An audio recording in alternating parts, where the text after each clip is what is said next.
With கோமாளிக்கு இப்போ புது anchor வந்தாச்சுங்க. அந்த ஒரு சூப்பரான அப்டேட்டோட தாங்க வந்திருக்கேன்.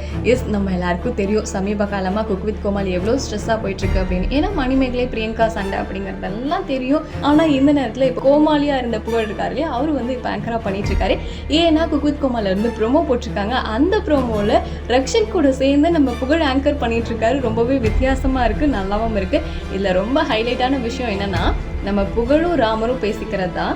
அந்த ப்ரோமோவில் பார்த்தீங்கன்னா புகழ் வந்து மணிமேகலை மாதிரியும் ராமர் வந்து பிரியங்கா மாதிரியும் அன்னைக்கு நடந்த சண்டையை ரீக்ரியேட் பண்ணுற மாதிரி ரெண்டு பேரும் ஃபன் பண்ணியிருக்காங்க. ஸோ என்ன பண்ணுறதுன்னு தெரியாமல் ஜட்ஜஸ்லாம் ஒரு மாதிரி அமைதியாக சிரிக்கவும் வேணாம் சிரிக்காமையும் இருக்க வேணாம் அப்படின்ற மாதிரி சைலண்ட்டாக இருந்துடுறாங்க. எல்லாருக்குமே ஒரு மாதிரி ஷாக்கிங்காக இருக்குது, என்னடா இவங்க இப்படிலாம் பண்ணுறாங்களே அப்படின்னு. பக்கம் அந்த சண்டை தான் முடிஞ்சிருச்சு இல்லை, மறுபடியும் ஏன் இதை ஞாபகப்படுத்துறீங்க அப்படின்ற மாதிரி தான் இருக்குது. ஸோ முடிய போகிற நேரத்தில் எதுக்குப்பா ஆங்கர், இனி எந்த சீசன் வந்தாலுமே சரி ரக்ஷன் மட்டுமே குக் வித் கோமாளிக்கு ஆங்கர் பண்ணால் நல்லாயிருக்கும் அப்படிங்கிறத மக்கள் பல பேரோட விருப்பமாகவும் இருக்குது.